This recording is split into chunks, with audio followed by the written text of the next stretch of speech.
हम्म। सो जैसे मान लो कि कहाँ कहाँ पे बच्चे थोड़ा मिस करते हैं अपने फर्स्ट चॉइस को। एक तो ये जब आपका ह्यूमन रिसोर्स मतलब HR LR वाला जो सब्जेक्ट होता है तब, और दूसरा जब आप मिस करते हो अपने फर्स्ट प्रायोरिटी को जब आपका साइकोलॉजी मतलब क्लिनिकल साइकोलॉजी वाला प्रोग्राम होता है तब। बाकी केसेस में मैंने देखा है कि बच्चों के जो थर्ड तीन चॉइसेस होते हैं मोरलेस सिमिलर अलाइनमेंट के होते हैं, तो उनको बहुत ज्यादा इशू नहीं होता है if they miss the first choice और सेकंड चॉइस और third choice by any reason, ठीक है। तो even if you are missing HR का प्रोग्राम, HR और कोई भी मैनेजमेंट बेस्ड प्रोग्राम जो होता है वो ऐसा होता है कि that you can pursue later also. और just trust me over this, जितना लेट तुम मैनेजमेंट के सेक्टर में इन करोगे ना टू गेट एजुकेशन, उतना ही ज्यादा लीडरशिप पोजीशन पे तुम जाओगे। मतलब इसका प्रूफ ये है कि प्रूफ तो नहीं है, एक जनरल मतलब ऑब्जर्वेशन है जो मैंने देखा है कि people who have got the training letter in their life, जैसे आप 3-4 साल के वर्क एक्स के बाद जब आप MBA करते हो, या फिर कई तुमने लोगों को देखा होगा कि they never have done proper MBA, but उनके ओवरऑल जो मैनेजमेंट एजुकेशन जो है ना वो MBA से बेटर हो जाता है। कैसे, मैं तुम्हें बताता हूँ। जैसे कई बार किसी कंपनी का जो एम्प्लॉई है जो बीटेक ही है या BSc है या फिर कोई भी अंडर ग्रेजुएट प्रोग्राम है, and they start working, so they never get time to spare 2 year for an MBA program। तो वो क्या करते हैं कि वो MBA के डिफरेंट डिफरेंट सेगमेंट्स को, जैसे स्ट्रेटजी या फिर मार्केटिंग या फिर HR, उसको अलग अलग से MDP प्रोग्राम के तौर पे पढ़ते हैं। तो वो जो MDP प्रोग्राम होता है जो IIMs में या किसी भी बड़े बिजनेस स्कूल में होता है, वो बहुत कॉम्पैक्ट प्रोग्राम होता है विच बेसिकली कवर्स एवरीथिंग।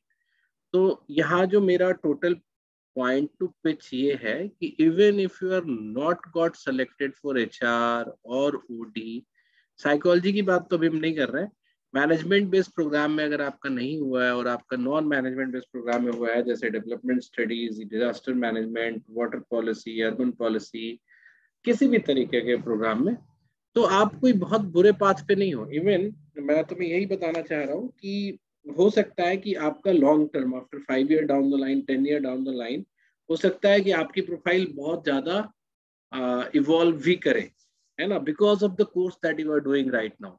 क्योंकि जो कंटिन्यूअस MBA वाले जो लोग होते हैं, जैसे फ्रेशर्स होके तुरंत ही MBA आपने किया, तो उनका भी एक पाथ होता है, they get the comfortable zone very early. और थोड़ा हमारा सोशल सेक्टर और पब्लिक सेक्टर में थोड़ा स्ट्रगल होता है, but you still will never feel like कि आपको बहुत परेशानी है।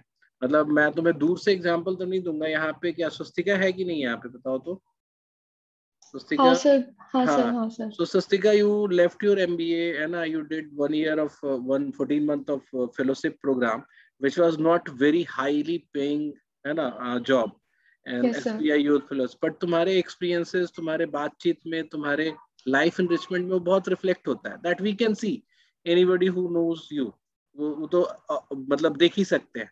बट यस तुम्हारा सर। क्या ऐसा लगता है कि अगर मैं तुम्हें ये ऑप्शन दूं कि तुम्हें ये तुम्हारे लाइफ से ये टाइम मिटा दूं और तुम्हें एक इसी टाइम पे एक तुम्हें दूसरा जॉब दूं जो तुम्हें ठीक डबल स्कॉलरशिप दे रहा हो या सैलरी दे रहा हो, तो would you choose that?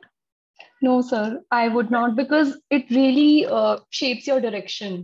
Exactly मैं इस पे फिर तुम्हें फिर से बोलने का मौका दूंगा, मैं थोड़ा इन लोगों को वो बता दूं। ठीक है यार, चलो हाँ तुम कंटिन्यू कर ही लो, बेटर रहेगा, एक बार बता दो तो। No, so the thing is that when I was applying for master's program, MBA programs in 2020, at that time I was like not very, I did not have a lot of direction and a lot of, I was not very well acquainted with what I would do once I get a job post my MBA. Right. At that time, the only career options that I had, I was thinking about were consulting, which is usually what people think about during their masters, during their MBA. But post SBI, I realized there's also another pathway, which is social impact consulting, which not a lot of people know about. So at this time, when I want to go back to doing my masters, I know what I would be doing post doing my masters, post completing my masters, which is again dive back into the social sector, but in impact consulting roles or exactly project तो development roles. I तो don't think this would have. हाँ sir, बोलिए। नहीं नहीं, बताओ बताओ। No, I don't think that this would have happened. All this ये जितनी भी ये मॉडलिंग हुई है, पॉलिशिंग हुई है, ये हो पाती अगर मैं उसको डायरेक्ट अपना एमबीए कर लेती। मे बी जॉब सिक्योरिटी आज होती, बट वो डायरेक्शन नहीं होती, मे बी वो नहीं ऐसा, सेटिस्फैक्शन नहीं हाँ होता। मतलब जॉब इनसिक्योरिटी जो है ना वो सिर्फ एक वो है, मतलब हाइप तो नहीं बोलेंगे उसको, क्या बोलेंगे, वो अंडरनीथ एक जो डर जो फैमिली वाले बनाते हैं, सोसाइटी बनाती है, वही है। So once you started working ना इस तरह के प्रोफाइल पे, तो आपका जॉब इनसिक्योरिटी कभी नहीं होता। हो सकता है कि किसी पर्टिकुलर मोमेंट ऑफ टाइम में 1 महीने 2 महीने के लिए तुम्हारे पास नया जॉब ना रहे, but if you are capable you will be getting job, है ना, और आपको हाई मतलब अच्छे प्रोफाइल मिलते रहेंगे। तो मेरा जो अभी तक की सारी बात ये थी कि अगर आपकी फर्स्ट प्रायोरिटी एचआर थी and if you have missed this course, so you should not worry about this. Probably you will be having better profile in next 10 year or next 5 year down the line. Second चीज ये है कि अगर आप पहले development sector में काम करते हो, फिर जाकर एमबीए करते हो 1 ईयर वाला, या नहीं भी करते हो, इस तरह के एमडीपी प्रोग्राम के थ्रू आप अपने कैरियर को इवॉल्व कराते हो, अगेन वो आपको हो सकता है कि लॉन्ग टर्म में ज्यादा इवॉल्व करे आपके रेगुलर एमबीए और रेगुलर जॉब से।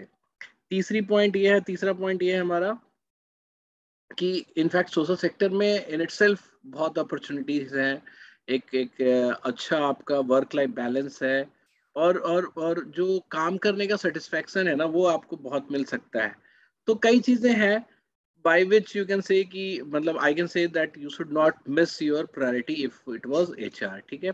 साइकोलॉजी वाले बच्चों के साथ थोड़ा ये हो जाता है कई बार कि वो चाहते हैं कि हम क्लिनिकल साइकोलॉजी ही पढ़े, और लेकिन सेकंड चॉइस आपका मेंटल हेल्थ या फिर इस तरह काउंसलिंग आ जाता है, तो आपको लगता है कि शायद आप इस वाले फील्ड को मिस करोगे। तो उस केस में तो हम बहुत ज़्यादा टिप्पणी नहीं कर पाएंगे, but again if you are talking about test, तो उसके इन्वायरमेंट या वहाँ पे जो भी पढ़ाई होता है, और प्रॉब्ली हो सकता है कि आप जैसे, मैं तुम्हें एग्जांपल बताता हूँ कि जैसे एक हॉस्पिटल है, वहाँ पे एक डॉक्टर जो है वो अपॉइंट होता है टू ट्रीट पीपल, है ना। और आप डॉक्टर बनने के लिए, बहुत बच्चे जो बचपन से सपना देखते हैं ना, दे आर थिंकिंग और they are dreaming to be doctor in order to be a social worker, कि हम लोगों की बीमारी ठीक करेंगे।